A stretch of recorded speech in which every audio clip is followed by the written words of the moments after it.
Hello and welcome to The Essential Reads. My name is Isaac and my goal is to bring to you a bunch of classic audiobooks in an easy and accessible way.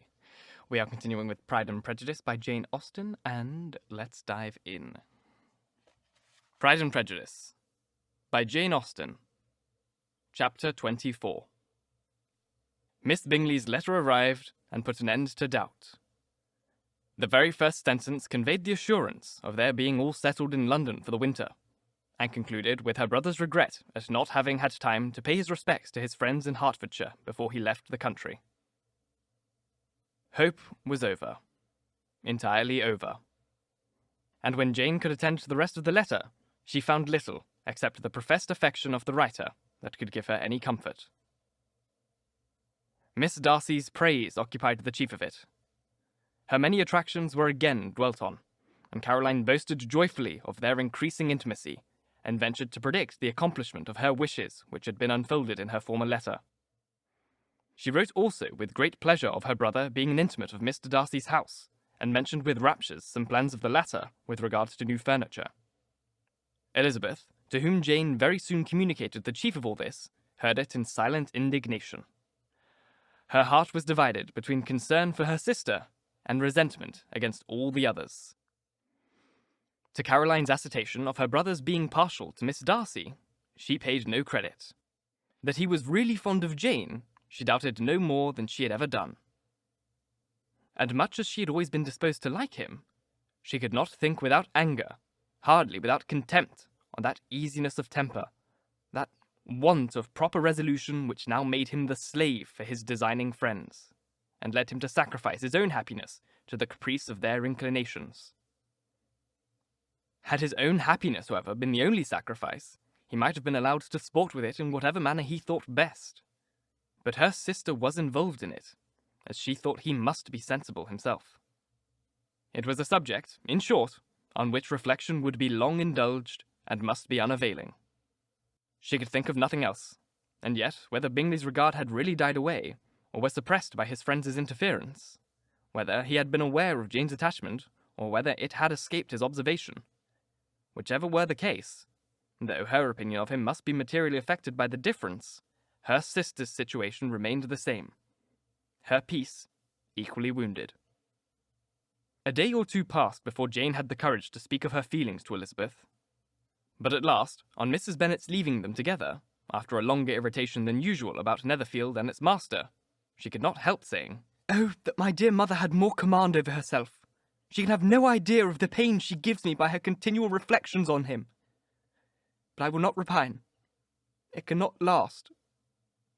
He will be forgot, and we shall all be as we were before." Elizabeth looked at her sister with incredulous solicitude, but said nothing. "You doubt me," cries Jane, slightly colouring. "Indeed, you have no reason. He may live in my memory as the most amiable man of my acquaintance, but that is all. I have nothing either to hope or fear, and nothing to reproach him with. Thank God I have not that pain. A little time, therefore. I shall certainly try to get the better. I have this comfort immediately, that it has not been more than an error of fancy on my side, and it has done no harm to anyone but myself." "My dear Jane," exclaimed Elizabeth, "you are too good. Your sweetness and disinterestedness are really angelic. I do not know what to say to you. I feel as if I have never done you justice, or loved you as you deserve." Miss Bennet eagerly disclaimed all extraordinary merit, and threw back the praise on her sister's warm affection. "Nay," said Elizabeth, "this is not fair. You wish to think all the world respectable, and you are hurt if I speak ill of anybody. I only want to think you perfect, and you set yourself against it. Do not be afraid of my running to any excess, of my encroaching on your privilege of universal goodwill. You need not. There are few people whom I really love, and still fewer of whom I think well. The more I see of the world, the more I am dissatisfied with it, and every day confirms my beliefs of the inconsistency of all human characters, and of all little dependence that can be placed on the appearance of either merit or sense. I have met with 2 instances lately. One I will not mention. The other is Charlotte's marriage. It is unaccountable. In every view, it is unaccountable. My dear Lizzie, do not give way to such feelings as these. They will ruin your happiness. You do not make allowance enough for the difference of situation and temper. Consider Mr. Collins's respectability and Charlotte's prudent, steady character. Remember that she is one of a large family, that as to fortune, it is a most eligible match, and be ready to believe, for everyone's sake, that she may feel something like regard and esteem for our cousin. To oblige you, I would try to believe almost anything, but no one else could be benefited by such a belief as this. For were I persuaded that Charlotte had any regard for him, I should only think worse of her understanding than I do now of her heart. My dear Jane, Mr. Collins is a conceited, pompous, narrow-minded, silly man. You know he is, as well as I do, and you must feel, as well as I do, that the woman who marries him could not have a proper way of thinking. You shall not defend her, though it is Charlotte Lucas.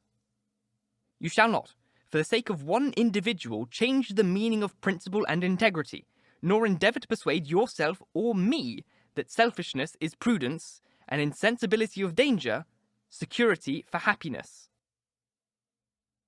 I must think your language too strong in speaking of both, replied Jane, and I hope you will be convinced of it by seeing them happy together. But enough of this. You alluded to something else. You mentioned 2 instances. I cannot misunderstand you, but I entreat you, dear Lizzie, do not pain me by thinking that person to blame, and saying your opinion of him is sunk.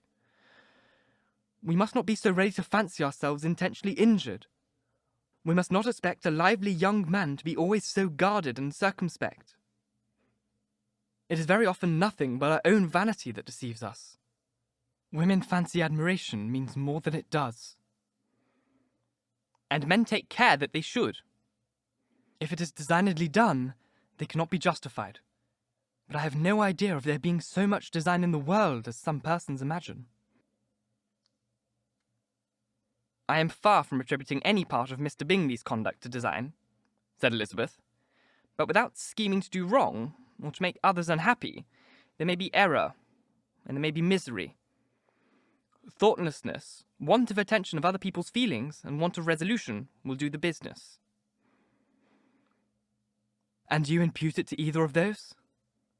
Yes. To the last. But if I go on, I shall displease you by saying what I think of persons you esteem. Stop me whilst you can. You persist, then, in supposing his sisters influence him? Yes. In conjunction with his friend. I cannot believe it. Why should they try to influence him?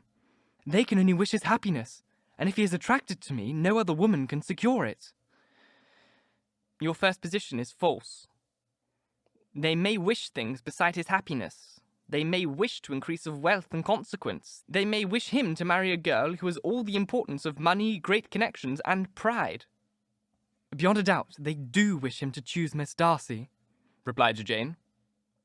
But this may be from better feelings than you are supposing. They have known her much longer than they have known me. No wonder if they love her better. But whatever may be their own wishes, it is very unlikely they should have opposed their brothers. What sister would think herself at liberty to do it unless there was something very objectionable? If they believed him attracted to me, they would not try to part us. If he were so, they could not succeed. By supposing such an affection, you make everybody acting unnaturally and wrong, and me most unhappy. Do not distress me by the idea. I am not ashamed of having been mistaken. Or, at least, it is slight. It is nothing in comparison of what I should feel in thinking ill of him or his sisters. Let me take it in the best light, in the light in which it may be understood. Elizabeth could not oppose such a wish, and from this time Mr. Bingley's name was scarcely ever mentioned between them. Mrs. Bennet still continued to wonder and repine at his returning no more, and though a day seldom passed in which Elizabeth did not account for it clearly, there seemed little chance of her ever considering it with less perplexity. Her daughter endeavoured to convince her of what she did not believe herself, that his attentions to Jane had been merely the effect of a common and transient liking, which ceased when he saw her no more. But though the probability of the statement was admitted at the time, she had the same story to repeat every day. Mrs. Bennet's best comfort was that Mr. Bingley must be down again in the summer. Mr. Bennet treated the matter differently. "So, Lizzie," he said one day, "your sister is crossed in love, I find. I congratulate her. Next to being married, a girl likes to be crossed in love a little now and then. It is something to think of, and gives her a sort of distinction among her companions. When is it your turn to come? You will hardly bear to be outdone by Jane. Now is your time. Here are enough officers in Meryton to disappoint all the young ladies in the country. Let Wickham be your man. He is a pleasant fellow, and would jilt you credibly." "Thank you, sir, but a less agreeable man would satisfy me. We must not all expect Jane's good fortune." "True," said Mr. Bennet, "but it is a comfort to think that whatever of that kind may befall you, you have an affectionate mother who will always make the most of it." Mr. Wickham's society was of material service in dispelling the gloom which the late perverse occurrences had thrown on many of the Longbourn family. They saw him often, and to his other recommendations was now added that of general unreserve.